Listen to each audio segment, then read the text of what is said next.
നമസ്കാരം. വേടനെ കുറിച്ച് ഒരുപാട് ചർച്ചകൾ നടക്കുന്നുണ്ട്. ഒരുപാട് വേദികളിൽ അദ്ദേഹം പരിപാടികൾ അവതരിപ്പിക്കുന്നു. സർക്കാർ സ്പോൺസേഡ് താരമായി മാറിയിരിക്കുന്നു വേടൻ. ഇങ്ങനൊരു വീഡിയോ ചെയ്യണമെന്ന് ഞാൻ വിചാരിച്ചല്ല. പിന്നെ ഈ ചർച്ചകളും ഈ സോഷ്യൽ മീഡിയകളിൽ ഇതെല്ലാം കണ്ടപ്പോൾ ഈ ജാതിപരമായ അധിക്ഷേപം സഹിച്ചതിനെ കുറിച്ചൊക്കെ ഇങ്ങനെ പാട്ടുകൾ പാടിക്കുന്നത് കേൾക്കുമ്പോൾ എന്തെങ്കിലും ഒന്ന് പറയാതിരുന്നാൽ അതൊരു മോശമാണല്ലോ എന്ന് എനിക്ക് തോന്നുന്നു. കാരണം നമ്മുടെ സമൂഹത്തിൽ ജാതി എത്രമാത്രം വേര് ഉറപ്പിച്ചിട്ടുണ്ട് എന്നുള്ളത് തെളിയിക്കുന്ന ചില കാര്യങ്ങളാണ് നടന്നുകൊണ്ടിരിക്കുന്നത്. അതിന് വേറെയും ചില മാർഗങ്ങളുണ്ട് കേട്ടോ. ഇപ്പൊ ഈഴവ മാട്രിമോണി, നായർ മാട്രിമോണി, മറ്റ് ക്രിസ്ത്യൻ മാട്രിമോണി, അതുപോലെ പുലയരുടേതായിട്ടുള്ള മാട്രിമോണി വേറെ ഉണ്ട്. അങ്ങനെ ഒരുപാട് കാര്യങ്ങൾ ജാതി തിരിച്ച് നമ്മളുടെ ഇടയിൽ ഒരുപാട് ഉണ്ടായിക്കൊണ്ടിരിക്കുന്നുണ്ട് ഇപ്പോൾ. അതുകൊണ്ട് വേടനും ജാതി ഉപയോഗിക്കുന്നു. യഥാർത്ഥത്തിൽ നിങ്ങളുടെ ഉള്ളിലുള്ളതല്ലാതെ പുറത്തേക്ക് വരാൻ പറ്റുകയില്ലല്ലോ. ജാതി നിങ്ങളുടെ ഉള്ളിൽ കിടക്കുകയാണ്. അതുകൊണ്ടാണ് അതിങ്ങനെ പുറത്തേക്ക് വന്നുകൊണ്ടിരിക്കുന്നത്.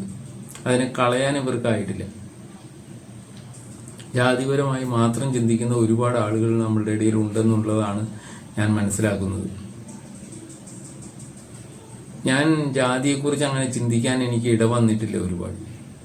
കാരണം എൻ്റെ ജീവിതത്തിൽ അങ്ങനെയുള്ള സാഹചര്യങ്ങൾ എനിക്ക് ഫേസ് ചെയ്യേണ്ടി വന്നിട്ടില്ല ഇതുവരെ. എവിടെയെങ്കിലും വെച്ച് ഇപ്പോൾ കേരളത്തിന് പുറത്തായാലും ചെന്നൈയിലോ ബാംഗ്ലൂരോ എവിടെ വെച്ചാണെങ്കിലും പല ജോലികൾക്കുള്ള ഇന്റർവ്യൂവിലൊക്കെ പങ്കെടുക്കാനും ഒക്കെ ആയിട്ടും പല ജോലികൾ ചെയ്തും ഒക്കെ ഈ ചെന്നൈയിലും ബാംഗ്ലൂരും ഒക്കെ നടന്നിട്ടുണ്ട്. അങ്ങനെയുള്ള സമയങ്ങളിൽ പോലും ഒരു സ്ഥലത്തെങ്കിലും ജാതിപരമായി ചിന്തിക്കേണ്ടി വന്നിട്ടതായ ഒരവസരം പോലും എനിക്കില്ല. അല്ലെങ്കിൽ ആരെങ്കിലും എന്നെ ജാതിപരമായി അധിക്ഷേപിക്കുകയോ അല്ലെങ്കിൽ ജാതി ഒരു മോശമായി കണ്ട് എന്നെ ജാതിക്ക് അനുസരിച്ച് ട്രീറ്റ് ചെയ്യുകയോ ഇല്ല. അങ്ങനെ ഒരിക്കലും എനിക്ക് ഓർമ്മയിൽ ഒന്നുമില്ല. കേരളത്തിൽ ഇന്നും ജാതിപരമായി ചിന്തിക്കുന്നവരുണ്ട് എന്നുള്ളത് എനിക്ക് ഉറപ്പാണ്. ഞാൻ എൻ്റെ യഥാർത്ഥത്തിൽ ജാതി എങ്ങനെ ഞാൻ കണ്ടു തുടങ്ങിയത് എങ്ങനെയാണെന്ന് ഞാൻ പറയാം. ഇപ്പോൾ സ്കൂളിൽ പഠിക്കുന്ന കാലം, അതായത് ഏത് 70s കേട്ടോ, 70കളിൽ തുടങ്ങിയാണ്. നമ്മളിപ്പോൾ ഒരു 5ാം ക്ലാസ്സിലൊക്കെ ആകുമ്പോഴാണല്ലോ എന്തെങ്കിലും സൊസൈറ്റിയിലെ ഇത്തരം കാര്യങ്ങളെ കുറിച്ച് ഒരല്പം ചിന്തയെങ്കിലും വരുന്നത്. ഞാൻ ഇതിനെക്കുറിച്ച് ആലോചിക്കുന്നതും ഇതിനെക്കുറിച്ച് ഓർക്കുന്നതും എങ്ങനെയാണെന്ന് വെച്ചാൽ, കോളേജിൽ പഠിക്കുന്ന കാലത്തായാലും ഇതേ സമയത്തായാലും എൻ്റെ കൂടെ ഉണ്ടായിരുന്ന ഈ SC/ST വിഭാഗത്തിൽപ്പെട്ട ആളുകളാണെങ്കിൽ അവരെ പ്രത്യേകം ഞാൻ ശ്രദ്ധിക്കാൻ തുടങ്ങി. എങ്ങനെയാണെന്ന് വെച്ചാൽ, ഏറ്റവും നന്നായി വേഷം ചെയ്ത് അല്ലെങ്കിൽ ഏറ്റവും വില കൂടിയ വസ്ത്രങ്ങളും ഏറ്റവും വില കൂടിയ ഷൂസ് ഇങ്ങനെയൊക്കെയുള്ളത് ധരിച്ചു വരുന്നവരവരായിരിക്കും പലപ്പോഴും. ഞാനൊക്കെ ഒരു ഷർട്ടാണെങ്കിൽ ഒരു ഷർട്ട് ഇട്ട് ഒരു കൊല്ലം പോവുകയും അതിൻ്റെ കീറിയ പാക്കറ്റും കീറിയ സൈഡും ഒക്കെ തുന്നിക്കൊണ്ടു പോവുകയും ഒക്കെ ചെയ്തുകൊണ്ടിരുന്ന സമയമാണ്. അല്ലെങ്കിൽ STക്ക് ആയിട്ടുള്ള വണ്ടി കയറി ST അടിച്ച് പോകാനായിട്ട് അതിന് വേണ്ടിയിട്ട് ചിട്ടി പിരിവിന് പോവുക, ട്യൂഷൻ എടുക്കാൻ പോവുക, ഇങ്ങനെയൊക്കെ ചെയ്ത് ജീവിച്ചുകൊണ്ടിരുന്ന സമയത്ത് ഏറ്റവും നല്ല ഷൂ ഒക്കെ ഇട്ട് വമ്പൻ ഡ്രസ്സുകളിട്ട് ഇവരിങ്ങ് വരും. എന്താ കാര്യം? അവർക്ക് സ്റ്റൈപ്പൻഡ് കിട്ടുന്നത് അവർ ആഘോഷമാകും.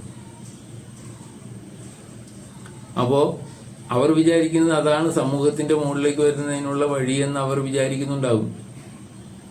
പക്ഷെ എനിക്കിപ്പോഴും അറിയാം, അവരുടെ അന്നത്തെ സാഹചര്യങ്ങളിൽ അങ്ങനെയൊക്കെ പഠിച്ച് പോയവർ അധികം മുന്നേറാൻ കഴിയാതെ അല്ലെങ്കിൽ പഠനത്തിൽ പോലും ഒട്ടും മുന്നേറാൻ കഴിയാതെ വഴിയിൽ വീണുപോകുന്ന അവസ്ഥയാണ് കണ്ടിട്ടുള്ളത്.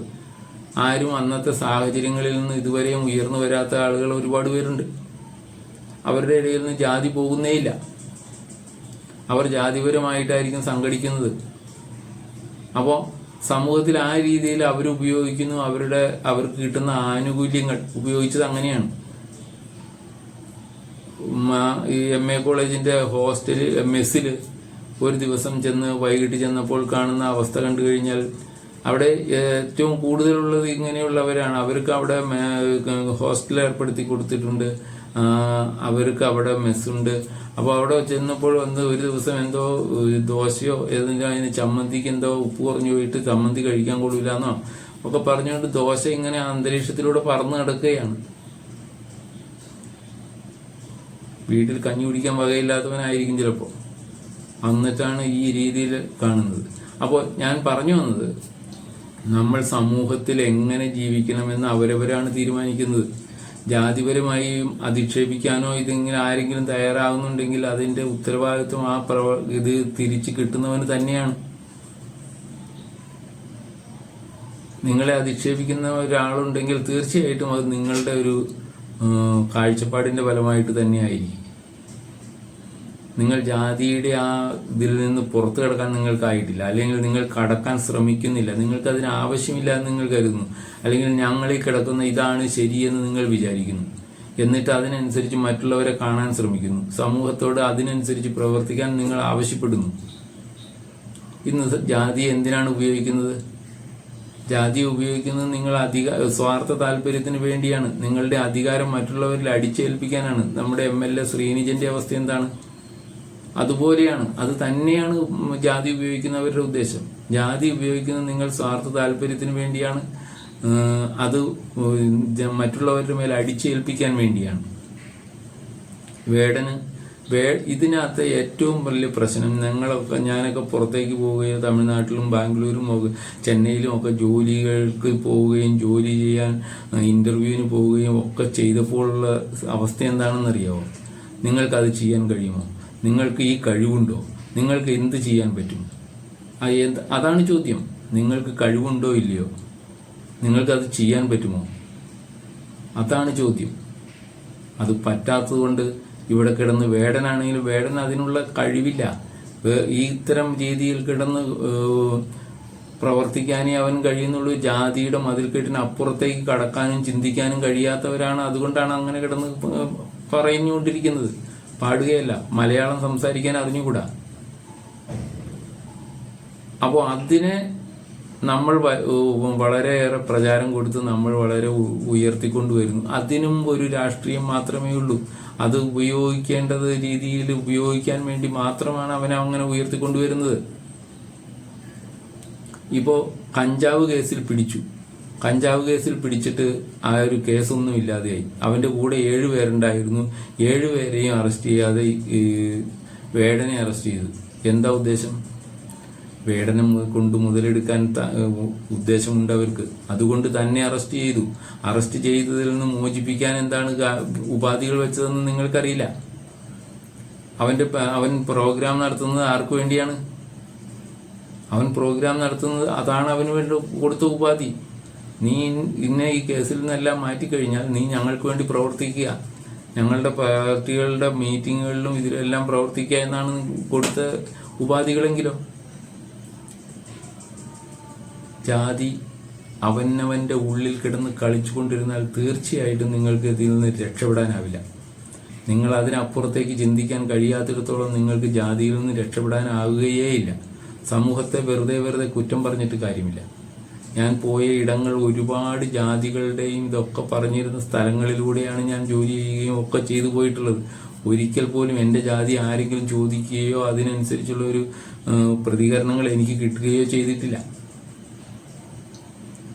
ഞാൻ ഒരു ജാതി, ഒരു മതം, ഒരു ദൈവം, മനുഷ്യന് എന്ന് പറഞ്ഞ ഗുരുവിൻ്റെ ശിഷ്യനായിരുന്ന ഗുരുവിൻ്റെ കൂടെ ജീവിച്ചയാളാണ്. നിത്യചൈതന്യതിയുടെ കൂടെ ജീവിച്ചയാളാണ്. ജാതിയെക്കുറിച്ച് ചിന്തിക്കേണ്ട ഒരവസ്ഥ ഒരിക്കലും ഉണ്ടായിട്ടില്ല. അതെൻ്റെ ജീവിതത്തെ ഏതെങ്കിലും ഒരു രീതിയിൽ ജാതിയോ മതമോ സ്വാധീനിക്കുമെന്ന് ഞാൻ വിചാരിക്കുന്നില്ല. അല്ലെങ്കിൽ മറ്റുള്ളവർക്ക് അതുകൊണ്ട് എന്നെ എന്തെങ്കിലും ചെയ്യാൻ പറ്റുമെന്നോ എന്നെ താഴ്ത്തിക്കെട്ടാമെന്നോ എന്നെ ഉപദ്രവിക്കാമെന്നോ ഞാൻ വിചാരിക്കുന്നേയില്ല. അങ്ങനെ ചെയ്യുകയുമില്ല. അങ്ങനെ ചെയ്യാൻ മറ്റുള്ളവരെ അനുവദിക്കുകയുമില്ല. നിങ്ങൾക്ക് ജാതി കെട്ടുകൾക്ക് അപ്പുറത്തേക്ക് നിങ്ങൾക്ക് കടക്കാൻ പറ്റില്ല. നിങ്ങൾക്ക് ചിന്തിച്ചിട്ടില്ല. നിങ്ങളുടെ ചിന്തകൾ വളരുന്നില്ല. എന്നിട്ട് നിങ്ങൾ ആ ജാതിയുടെ ചളിക്കുണ്ടിൽ കിടന്നുകൊണ്ട് ആ ചെളി തെറിപ്പിച്ചുകൊണ്ടിരിക്കുകയാണ്. എന്നിട്ട് നിങ്ങൾ പറയും മറ്റുള്ളവർ ജാതിയിൽ അധിക്ഷേപം നടത്തി ഇതൊക്കെ പറയുന്നത് നിങ്ങളുടെ കുഴപ്പം കൊണ്ടാണ്.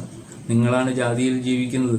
ജാതിയിൽ ജീവിക്കുന്ന ആൾക്ക് എന്ത് ജാതിക്ക് അപ്പുറത്തേക്കുള്ള ഏതെങ്കിലും ഒരു ജീവിതത്തെ കാണാൻ പറ്റുമോ? കേരളത്തിൽ ഉണ്ടായി വരുന്ന സമുദായ സംഘടനകൾ ഒരു കാലത്തും ആ സമുദായം രക്ഷപ്പെടരുത് എന്ന് വിചാരിക്കുന്നവരാണ് ആ സമുദായ സംഘടന കൊണ്ട് രക്ഷപ്പെടുന്നത്. ആ സംഘടന ഉണ്ടാക്കുന്നതും അതിൽ താല്പര്യമെടുക്കുന്നതും അതിന് ഒരു പ്രത്യേക കാറ്റഗറി ഉണ്ടാകുന്നത് അതിൽ നിന്നാണ്. ആ കാറ്റഗറി വളർന്നു വരും. അവർക്ക് ഉപയോഗിക്കാൻ വേണ്ടിയാണ് ആ സംഘടന. അതിൽ കിടക്കുന്നവൻ അങ്ങനെ തന്നെ കിടക്കും. ഈ സമുദായ സംഘടനയിൽ പ്രവർത്തിക്കുന്നതിന് എന്തുകൊണ്ട് ഒരു മെയിൻ സ്ട്രീമിലുള്ള ഒരു രാഷ്ട്രീയ പ്രസ്ഥാനത്തിലേക്ക് വരുന്നില്ല? ഞാൻ പറഞ്ഞാൽ ഇപ്പോൾ പുലയർ മഹാസഭ എത്ര എണ്ണം ഉണ്ടെന്ന് എനിക്ക് അറിഞ്ഞുകൂടാ. കുറേ എണ്ണങ്ങളുണ്ട്, കുറേ നേതാക്കന്മാരുണ്ട്, അവർക്കൊക്കെ ഓരോ സംഘടനകളുണ്ട്. അതുപോലെ ഓരോ സംവിധാനത്തിനുമുണ്ട്. ഓരോ SC/ST വിഭാഗത്തിൽപ്പെട്ടവർക്കും അങ്ങനെയുണ്ട് കേരളത്തിൽ. അതുകൊണ്ട് അവർ ഒരു കാലത്തും രക്ഷപ്പെടില്ല എന്ന് ഉറപ്പിക്കുകയാണ്. പിന്നെ അവർ ഇടതുപക്ഷത്തിന്റെ കൂടെയാണ് മിക്കവാറും കൂടുക. അതോടുകൂടി തീർച്ചയായിട്ടും അവർക്ക് രക്ഷപ്പെടാനുള്ള എല്ലാ വാതിലുകളും അടയുകയാണ്. അവർക്ക് കൂടുതലായിട്ട് ഒരു കാര്യത്തെക്കുറിച്ച് ചിന്തിക്കാൻ പോലുമുള്ള കഴിവില്ലാതെയാക്കുക എന്നുള്ളതാണ് അവരുടെ ഉദ്ദേശം. അപ്പോൾ ജാതി അങ്ങനെ തന്നെ നിലനിൽക്കണം. അങ്ങനെ തന്നെ നിലനിർത്തിക്കൊണ്ട് പോകുന്നത് കൊണ്ട് ചിലർക്ക് ഗുണമുണ്ട്. അതിനു വേണ്ടിയാണ് അവരൊക്കെ ഇത് ചെയ്യുന്നത്. ഞാൻ പറഞ്ഞല്ലോ, കേരളത്തിൽ ജാതിയുടെ പുറത്ത് എന്തെങ്കിലും ദ്രോഹം അനുഭവിക്കുക എന്ന് പറഞ്ഞ വിദ്യാഭ്യാസപരമായോ സാമൂഹ്യപരമായോ രാഷ്ട്രീയപരമായോ എന്തെങ്കിലും ഒരു ദോഷം അനുഭവിക്കുന്നുണ്ടെങ്കിൽ അവൻ ജാതിയുടെ പേരിൽ ഉണ്ടാക്കുന്ന എന്തുകൊണ്ട് അവന്റെ ചിന്തകൾ കൊണ്ട് മാത്രം അവൻ വന്നു ഭവിക്കുന്ന കാര്യങ്ങളാണ്. അതിന് സമൂഹത്തെ കുറ്റം പറയരുത്. ഇനി സമൂഹത്തെ കുറ്റം പറയാൻ അവന് അർഹതയില്ല. കാരണം അവൻ ജീവിക്കുന്നത് ഒരേ കണ്ടീഷനിൽ ഒരേ ഇതിൽ ജീവിക്കുന്ന മറ്റു സമുദായത്തിൽപ്പെട്ടവരുമായി ഇടകലർന്നാണ്. എന്നിട്ട് അവന്റെ ജാതിയുടെ മാത്രം മേന്മയുടെ ബലം പിടിച്ചുകൊണ്ട് ഒറ്റപ്പെട്ട് ജീവിക്കാൻ ആഗ്രഹിക്കുന്നത് കൊണ്ടാണ് അവന്റെ ജാതി ഇങ്ങനെ പുറത്തു വന്നുകൊണ്ടിരിക്കുന്നത്. അവൻ അത് വെച്ച് വിലപേശുകയാണ്, മറ്റുള്ളവരുടെ പുറത്തു കയറാൻ ശ്രമിക്കുകയാണ്. അതുപോലെയാണ് അത്. ഇപ്പം നമ്മളുടെ ശ്രീനിജൻ എന്ന MLA ജാതി എന്തിനുപയോഗിച്ചു എന്ന് നിങ്ങൾ ആലോചിച്ചാൽ മതി. ആ ജാതി അതിനുവേണ്ടി അങ്ങനെയാണ് ഇവിടെ ജാതി ഉപയോഗിക്കുന്നത്. അതിനുവേണ്ടി മാത്രമാണ് ജാതി ഉപയോഗിക്കുന്നത്. അല്ലാതെ ജാതി ഇവിടുത്തെ ജീവിതത്തെ സ്വാധീനിക്കത്തക്കതായ രീതിയിൽ യാതൊരു പ്രഭാവവും ചെലുത്തുന്ന ഒരു സംവിധാനമല്ല. അത് നിങ്ങളുടെ മനസ്സിൽ കിടന്ന് അങ്ങനെ കിടക്കുന്നതുകൊണ്ട് നിങ്ങൾക്കതിൽ നിന്ന് രക്ഷപ്പെടാൻ കഴിയാത്തതുകൊണ്ട് നിങ്ങൾ ആ ചേറിൽ കിടക്കുകയാണ്. അതുകൊണ്ട് നിങ്ങളുടെ കിടപ്പാണ് ഈ കിടപ്പാണ് മഹനീയം എന്ന് വിചാരിക്കുന്ന കുറച്ച് ആളുകളാണ് ജാതിയെ ഉപയോഗിക്കുന്നത്. അവരവിടെ കിടന്ന് ആ ചേറ് തെറിപ്പിക്കുന്നു. എന്നിട്ട് മറ്റുള്ളവരെ ജാതി പറഞ്ഞ് കുറ്റം പറയും. ഞങ്ങളെ അധിക്ഷേപിക്കുന്നു, ഞങ്ങളെ തീയിട്ട് കൊല്ലുന്നു എന്ന് പറയും. ഇത് തന്നെയാണ് എവിടെയും നടക്കുന്നത്. ഈ കേരളത്തിൽ നടക്കുന്നത് അതാണ്. വേടനെ ഉപയോഗിച്ചുകൊണ്ട് രാഷ്ട്രീയ പാർട്ടികൾ നടത്തുന്നത് അതാണ്. അറിവില്ലായ്മ ഒരു കുറ്റമല്ലാത്തതുകൊണ്ട് ഈ SC/STക്കാർ എന്തോരം അറിവ് നേടുന്നു എന്നുള്ളതൊന്നും ഒരു പ്രശ്നവുമല്ല. അതിനവർ ശ്രമിക്കുന്നുണ്ടോ എന്ന് തന്നെ സംശയമാണ്. കൂട്ടത്തിൽ ഞാനൊരു കാര്യം കൂടി പറയട്ടെ. ദളിത് സാഹിത്യം എന്നും പറഞ്ഞൊക്കെ കുറേ ഒച്ചപ്പാടുകളും കുറേ ബഹളങ്ങളും നടക്കുന്നുണ്ട്. ആരാണത് വായിക്കുന്നത്? ദളിതന്മാർ മാത്രമാവുമെന്ന് എനിക്ക് തോന്നുന്നു. ഞാൻ വായിക്കാറില്ല. ഞാൻ ഇപ്പം പെണ്ണെഴുത്തെന്നും പറഞ്ഞ് കുറേ ബഹളം നടക്കുന്നില്ലേ? പെണ്ണെഴുത്ത് ഒരു കാലഘട്ടത്തിൽ അങ്ങനെ കുറേ ഉണ്ടായി ബഹളങ്ങൾ. ഇപ്പം അത്രയും കാണുന്നില്ല. അത് തീർന്നു നിന്നു. ഇതൊക്കെ വേഷം കെട്ടുകൾ മാത്രമാണ്. ആ വേഷം കെട്ടുകൾ കൊണ്ട് ജീവിതത്തെ നേരിടാമെന്ന് അവർ വിചാരിക്കുകയാണ്.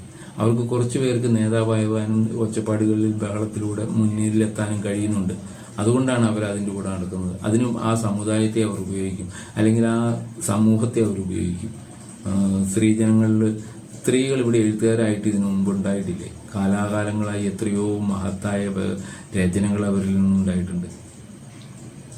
മാധവിക്കുട്ടി എന്ന പെണ്ണെഴുത്തിന്റെ വിഭാഗത്തിൽപ്പെടുത്തിയാണ് നമ്മൾ കണ്ടത് കമലാദാസിനെ. അതുപോലെ ദളിത് സാഹിത്യം. ദളിത് സാഹിത്യം എന്താണ്? സാഹിത്യം എന്നറിയാത്ത കുറെ ആളുകൾ ദളിതന്മാരാണ് ഈ ദളിത് സാഹിത്യവുമായി ഇറങ്ങുന്നത്. സാഹിത്യം തുടങ്ങിയത് സാഹിത്യത്തിന്റെ തലതൊട്ടപ്പനായ വ്യാസൻ ദളിതനായിരുന്നു. അയാൾ തുടങ്ങി വെച്ച കാര്യങ്ങളിൽ കവിഞ്ഞ് എന്തെങ്കിലും ചിന്തിക്കാൻ പോലും ഇന്നത്തെ സമൂഹത്തിനായിട്ടില്ലാത്ത അവസ്ഥയിലാണ് കിടക്കുന്നത്. എന്നിട്ടാണ് ദളിത് സാഹിത്യം എന്നും പറഞ്ഞ് ഇന്നത്തെ ആളുകൾ സാഹിത്യം എന്തിൻ്റെ മൂല്യം എന്താണെന്ന് അറിയാത്ത, അല്ലെങ്കിൽ മാനുഷിക മൂല്യങ്ങളെക്കുറിച്ച് സംസാരിക്കാൻ അറിയാത്ത, മാനുഷിക മൂല്യങ്ങളെക്കുറിച്ച് എഴുതാൻ അറിയാത്ത, ധാർമ്മിക ബോധം എന്താണെന്നുള്ളത് അറിയാത്ത ആളുകൾ കിടന്നുകൊണ്ട് ദളിത് സാഹിത്യം എന്ന് പറയുന്നത്. അവർ ആ വിഭാഗത്തിൽ തന്നെ പെടുകയേ ഉള്ളൂ, സാഹിത്യത്തിന്റെ വിഭാഗത്തിൽ പെടില്ല. അതാണ് നമ്മുടെ സമൂഹത്തിൽ ജാതി കൊണ്ട് വന്നുപോയിട്ടുള്ള ഏറ്റവും വലിയ ദോഷം. നമ്മളുടെ വേടനെ അതിനായിട്ട് അവർ ഉപയോഗിക്കുന്നു. അത്രയേ ഉള്ളൂ. വേടന അറിവില്ലാത്ത ഒരു പയ്യനായിപ്പോയി, അതുകൊണ്ട് അവർ അതിനനുസരിച്ച് അവനെ ഉപയോഗിക്കുന്നു, അല്ലെങ്കിൽ അവനെ കേസ് കെട്ടുകളിൽപ്പെടുത്തി രക്ഷിച്ചു കൊണ്ടേ നടക്കും. ഇതൊക്കെയാണ് സമൂഹത്തിൽ സംഭവിക്കുന്നത്. സമൂഹത്തിന് ആവശ്യമുള്ള ഒരു കാര്യം പോലും ഇവർക്ക് ചെയ്യാനാവില്ല. ലഹരി വിമുക്തതയ്ക്ക് വേണ്ടി ലഹരിക്കാരനായ വേടനെ കൊണ്ടു നടക്കുന്നു.